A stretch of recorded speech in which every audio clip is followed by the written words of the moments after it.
If you look carefully, Laura, when the crime rate is high, the Jesus rate is always low. Oh, When the interesting. Jesus rate is high, the crime rate is way down. You have Jesus saying the greatest commands in the entire Bible. Listen to this. Love God and love your neighbor. Laura, for crying out loud, what's the downside to that? I So agree. Jesus' politics is like, why don't we try loving God and loving each other for a while with all of this vitriol and ad hominem attacks from this group and that group and holler? I think it's spiritual warfare more than political warfare, but I'm just trying to get people to do those two things. Just love God and love your neighbor. Come on. Well, those are very wise words. I think we could all take a cue from that. I think it's fair to say, though, that President Trump really has helped to restore faith and family in America today. What do you think about that, Phil? Donald J. Trump. I've been watching these presidents come and go. I'm 74, the same age as Donald J. Trump. Yep. He has done more for Christianity, more for Jesus than any president we've ever had. I've watched him carefully. When I first met him and he was running for office, I said, Donald, whatever happens, don't miss this. And I showed him God becoming flesh, Jesus dying on a cross, being buried and raised from the dead. And your daddy-in-law, he looked at that, he said, He said, when I showed it to him, he said, what is that? So I pointed him to Jesus, the removal of our sin on a cross, the resurrection. I said, Donald, there's a 6-foot hole waiting on all of us. I said, Jesus solved that for us. I said, whatever happens, whether you win or lose, don't forget that. And I was started to walk away, and he said, hey, he said, can I have that piece of paper? I said, sure. And I gave it to him. So when I've talked to him since then, he reminds me of that day, and I'm happy that he listened to the story about Jesus. Wow. Well, you obviously touched him, and I think he took your words to heart, and you're right. Look, he has done more for religious freedom in this country. Really, I think most people would agree than any president before him.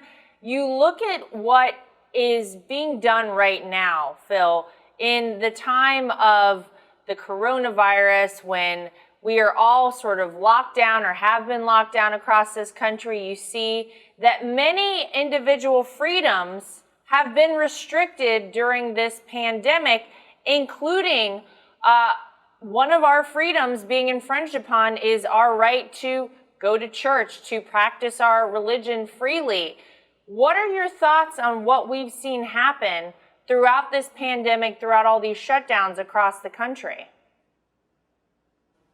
Common sense normally prevails. I just want my fellow brothers and sisters to remember that where 2 or 3 are gathered together in my name, you just said, I will be there. That's So right. look, pandemics come and pandemics go. The term going to church is not even in the Bible. We Right. are the church. When something like a pestilence or a pandemic comes, and throughout the Old Testament you can read about them, God wants us to understand that even if you're down on the river like I am, with Miss Kay and I and our immediate family, we still remember Jesus. I'm still preaching the gospel via the internet. Laura, think about it. I've never bought a cell phone. I don't have one. Wow.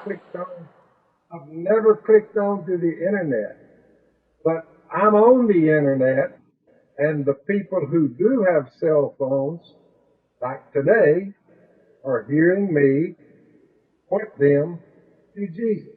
So look, we don't have to worry so much about having to go somewhere.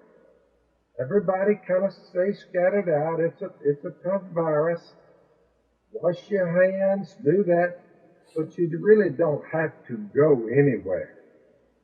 2 or 3 to gather together. Look, it'll pass, and when it passes, we go back to meeting together. So I think everyone needs to be patient and not get so upset about small things. We are to, Romans 12, offer our bodies as living sacrifices before God, holy and pleasing to Him, which is your spiritual act of worship. You and I are talking about Jesus here today, and the president and him being for Christianity. It's a wonderful thing.